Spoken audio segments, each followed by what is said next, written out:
देखिए, पिछले वीडियो में हमने 3 क्वेश्चन पढ़ाए थे तुल्यता संबंध के। तो यहाँ पर चौथा क्वेश्चन देखते हैं, फोर्थ क्वेश्चन देखते हैं। यदि n प्राकृतिक संख्याओं का समुच्चय है, n प्राकृतिक संख्याओं का समुच्चय है और तथा संबंध r n क्रॉस n पर इस प्रकार परिभाषित है। एक संबंध r है जो n क्रॉस n पर यहाँ समुच्चय n नहीं दिया गया, समुच्चय जो है हमारा वो n क्रॉस n दिया गया है। इसलिए यहाँ पर जो है अवयव क्या माना जाएगा? क्रमित युग्म माना जाएगा, क्योंकि n क्रॉस n दो समुच्चयों के कार्तीय गुणनफल को व्यक्त करेगा। इसलिए इसमें जब भी अवयव मानेंगे इस समुच्चय में तो क्रमित युग्म अवयव मानेंगे।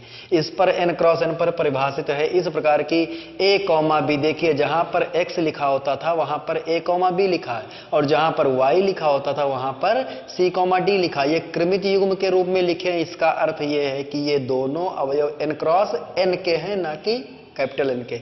इस प्रकार है कि a plus d is equal to b plus c. तो हम यहां पर ये समझ लेते हैं कि ये लिखा कैसे है। जैसे a, b जो है वो रिलेटेड है c, d से। ये इस प्रकार है कि a plus d is equal to b plus c. तो ये देखिए, इसको हम 1 नंबर नाम देते हैं, इसको हम 2 लिख देते हैं, इसको 3 लिखते हैं, इसको 4 लिखते हैं और इस तरह से कोडिंग करके इसको निकालते हैं।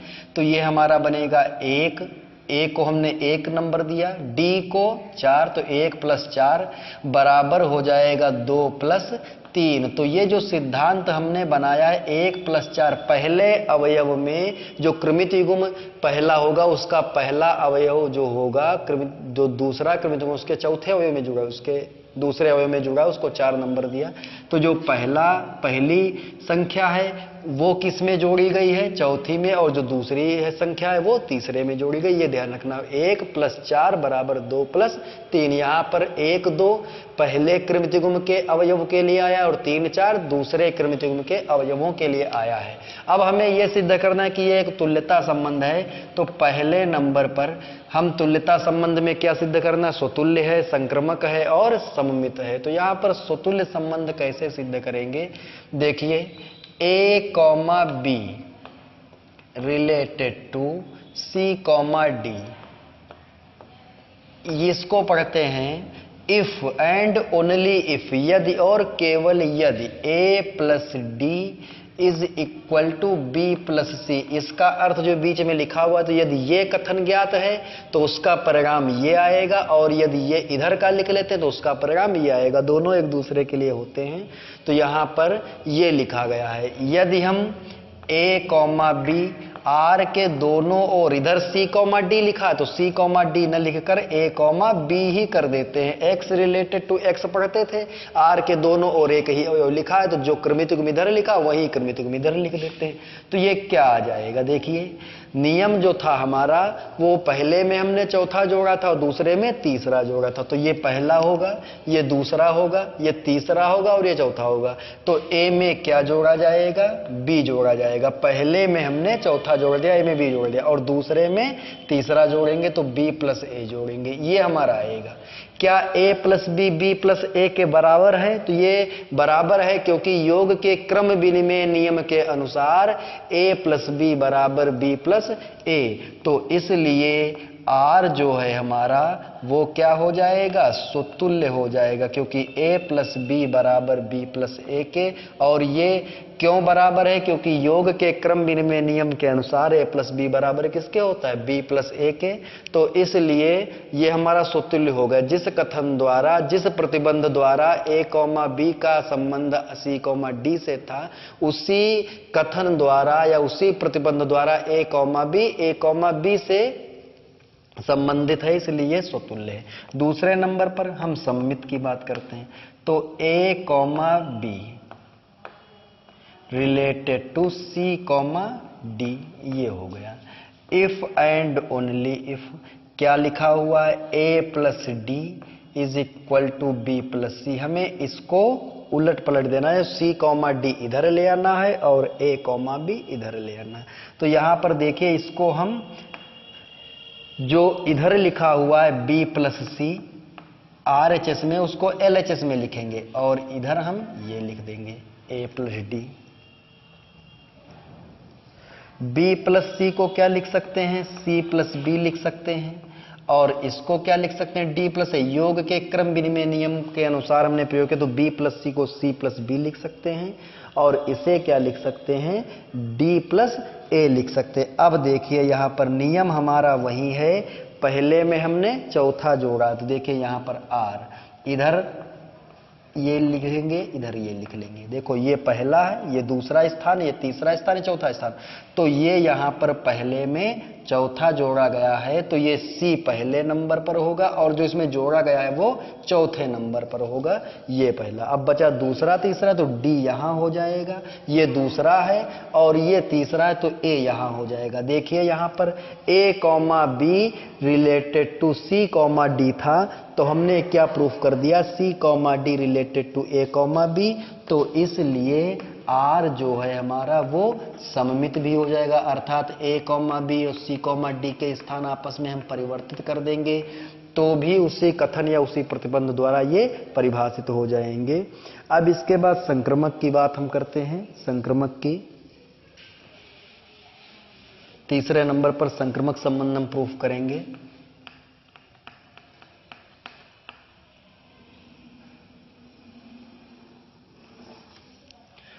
तो यहां पर लिखते हैं a comma B related to C comma D, और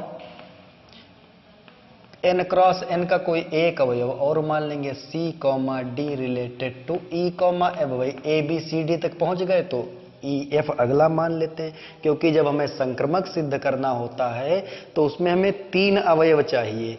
जिस समुच्चय पर संबंध परिभाषित है उसके तीन अवयव चाहिए। n क्रॉस n के तीन अवयव हमको चाहिए। पहला अवयव ए कॉमा बी मान लिया, दूसरा सी कॉमा डी मान लिया, तीसरा ई कॉमा एफ मान लिया। तो इट एम्प्लाइज दैट, देखिए ये तो डायरेक्ट लिखा हुआ है, पहले में हमने चौथा जोड़ दिया, ए प्लस डी बराबर बी प्लस सी हो गया। और यहां पर जब हम इसको लिखेंगे तो उसी प्रतिबंध द्वारा लिखेंगे, पहले में चौथा जोड़ा, इसको नाम दे देंगे 1 2, ये है 3, ये है 4। तो सी में हमने एफ जोड़ दिया और डी में हमने ई जोड़ दिया। इस तरह से हो जाए, देखिए 1 2 3 और 4, तो यहां पर पहले में चौथा हमने जोड़ दिया और दूसरे में तीसरा जोड़ दिया, डी में ई जोड़ दिया। अब हमें क्या करना है, सी डी और सी डी दोनों में इसको हटाना, ए बी और ई एफ में हमको संबंध निकालना है। तो ऐसा करते हैं कि इन दोनों को जोड़ देते हैं, तो जो एल एच एस है वो एल एच एस में जुड़ जाएगा, ए प्लस डी में क्या जुड़ जाएगा, सी प्लस एफ जुड़ जाएगा, और B plus C R H S है तो इसमें आर एच एस जुड़ जाएगा, तो D प्लस ई ये इसमें जुड़ जाएगा, आर एच एस में जुड़ेगा और एल एच एस के साथ। तो देखिए C से C कैंसिल हो गया और D से हमारा D कैंसिल हो जाएगा।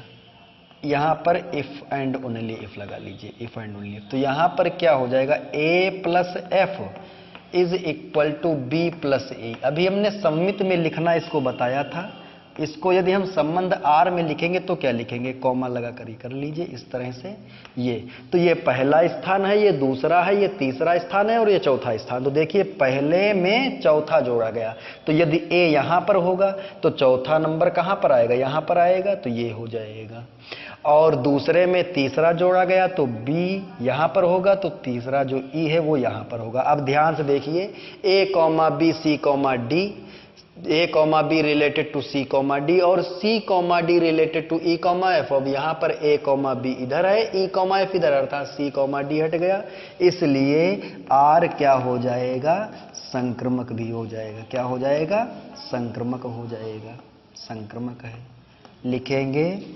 अतः अब यहां पर ध्यान से देखिए, स्वतुल्य भी हमने सिद्ध कर लिया, सममित भी सिद्ध कर लिया और संक्रमक भी सिद्ध कर लिया। तो अतः ये जो संबंध है हमारा आर समुच्चय n क्रॉस n पर, या ये से लिखो n क्रॉस n पर परिभाषित संबंध आर क्या है, तुल्यता संबंध है। क्या है ये, तुल्यता संबंध है। ये सिद्ध हो गया हमारा। अब यहां पर ये क्वेश्चन स्वतुल्य सममित संक्रमक जैसे इसमें सिद्ध किया। एक क्वेश्चन इसी प्रकार का और है, यहां पर प्लस की जगह गुणा AD इंटू BC दिया, वो भी इसी प्रकार से लगेगा। यदि वो क्वेश्चन बुक में है तो लगा लीजिएगा, और यदि नहीं है तो प्लस की जगह पर गुणा कर लीजिएगा। AB related to CD if and only if A into D is equal to B into C हो जाएगा, प्लस की जगह पर इंटू हो जाएगा। तो वैसे जैसे हमने ये क्वेश्चन लगाया है वैसे ही वो क्वेश्चन लगेगा, उसको लगा लीजिएगा।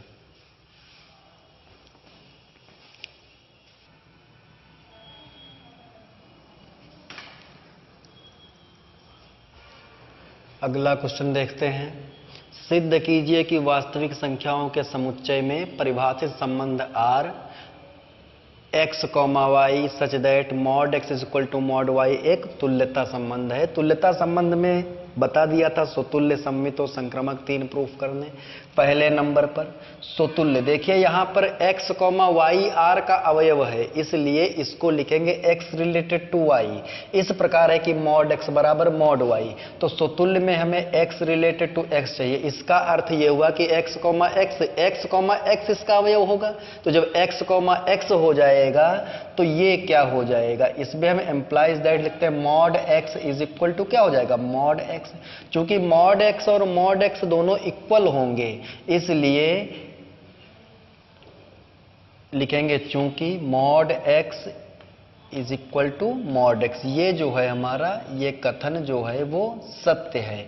अतः R क्या है, स्वतुल्य है। R क्या है, स्वतुल्य है। ये हो गया।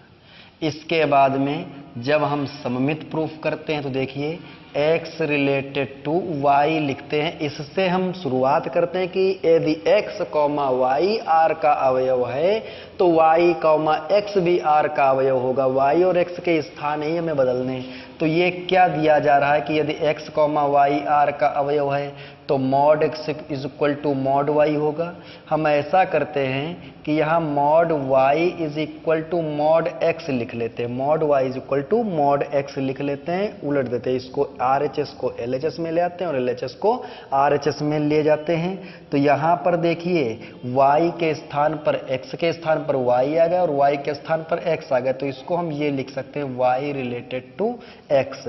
अब हम x रिलेटेड टू y था, अर्थात x, y r का अवयव है, तो y रिलेटेड टू x, इसलिए ये सिद्ध होगा कि y, x भी r का अवयव है। इसलिए r जो होगा हमारा वो सममित हो जाएगा। क्या हो जाएगा, सममित संबंध, ये सममित हमारा हो जाएगा। इसके बाद नंबर 3 पर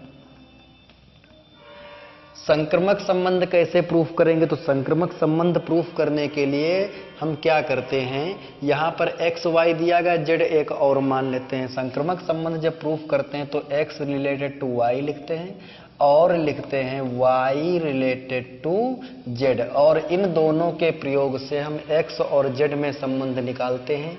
तो x और रिलेटेड टू y लिखा है, इसका अर्थ ये हम नहीं समझेंगे x, y संबंध, x, y r का अवयव है, इसका अर्थ ये होता है, और इसका अर्थ होता है y, z r का अवयव है। तो जब x, y r में उपस्थित है तो मॉड x बराबर मॉड y लिख देंगे कि mod x is equal to mod y हो जाएगा। और क्या हो जाएगा, यहां पर जब y r z लिखा तो y, z, तो y x के स्थान पर हो जाएगा और y के स्थान पर z होगा। तो इधर भी उसी प्रकार से बदल जाएगा, तो mod y is equal to mod z हो जाएगा। तो देखिए यहां पर mod x is equal to mod y है और mod y is equal to mod z है। तो यहां पर ये तीनों बराबर आएंगे, mod x is equal to mod y is equal to mod z, ये तीनों बराबर। y को हमें हटा देना है, नहीं रखना, तो mod x is equal to mod z। अब देखिए इसको लिखेंगे x रिलेटेड टू z, अर्थात x, z, यहां पर देखिए y के स्थान पर क्या आ गया, z आ गया, तो ये x रिलेटेड टू z लिखा जाएगा। x रिलेटेड टू z अर्थात x, z r का अवयव है, इसलिए r जो है हमारा वो क्या है, संक्रमक है। r क्या है, संक्रमक है, लिखेंगे। अतः r जो है संबंध हमारा वास्तविक संख्याओं के समुच्चय में जो संबंध r परिभाषित था वो स्वतुल्य भी हुआ, सममित भी हुआ और संक्रमक भी हुआ, इसलिए संबंध आर जो होगा वो क्या होगा? संबंध आर ये तुल्यता संबंध होगा। संबंध आर क्या है? एक तुल्यता संबंध है, क्योंकि ये स्वतुल्य भी है और संक्रमक भी है। ये तो स्वतुल्य प्रूफ किया, सममित और संक्रमक, तो सममित संक्रमक स्वतुल्य तीनों है, तो ये तुल्यता संबंध हो जाएगा।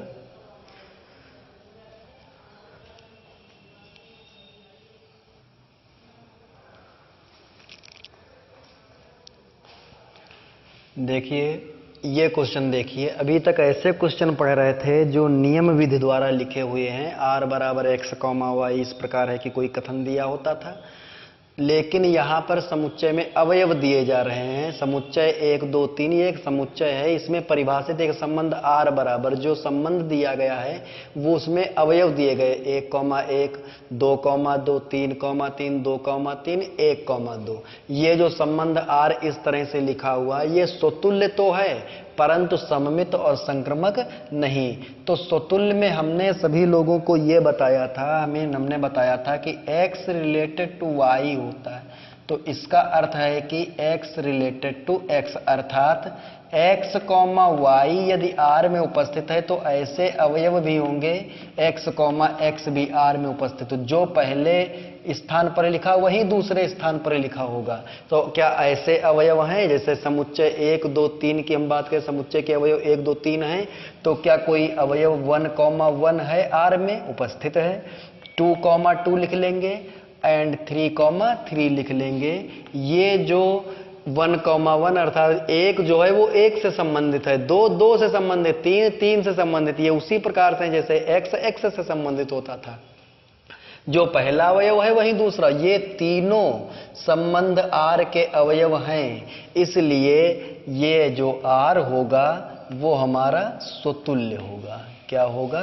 स्वतुल्य होगा। ये स्वतुल्य है। इसके बाद में सममित देखते हैं। इसमें ये सिद्ध करना है कि सममित और संक्रमक नहीं, तो देखते हैं पहले सममित कैसे। कोई अवयव ले लेते हैं इनके अतिरिक्त जिसमें दो अलग अलग संख्याएं दी गई हैं, ऐसा कृमितिगुम लेते हैं। तो ऐसा कृमितिगुम है 2, 3, ये एक लिखा हुआ है और एक लिखा हुआ है हमारा 1, 2।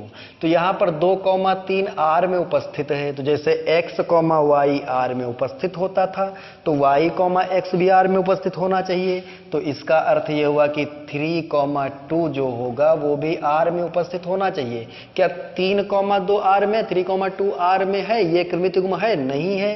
तो इसलिए इसी प्रकार से लिखते हैं 1, 2। जो 1, 2 है वो r का अवयव है, परंतु 2, 1 जो है वो r में उपस्थित नहीं है। अर्थात जब कृमितिगुम में प्रथम और द्वितीय अवयवों के स्थान हम बदलेंगे तो वो अवयव जो बनेंगे वो r में उपस्थित नहीं है। अतः r जो होगा हमारा वो सममित नहीं होगा। अतः r जो है वो सममित नहीं है। ये 3, 2 होता, 2, 1 होता तो ये सममित हो सकता था। नंबर 3 पर संक्रमक देखते हैं। तो यहां पर देखिए 1, 2 r में उपस्थित है और 2, 3 ये भी r में उपस्थित है।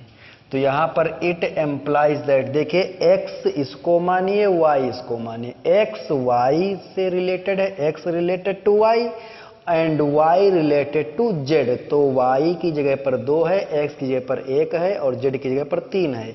तो यहां पर y हट जाता, 2 और 2 हट जाएगा, बचेगा 1, 3।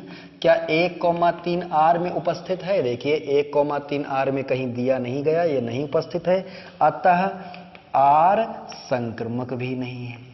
तो ये जो संबंध हमारा सारणिक रूप में दिया होगा, सरलीयन विधि में लिखा होगा, ये रोस्टर विधि में संबंध लिखा होगा, तो हम इस तरह से अवयव देखकर ही प्रूफ करेंगे, जैसे हमने ये क्वेश्चन लगाया है।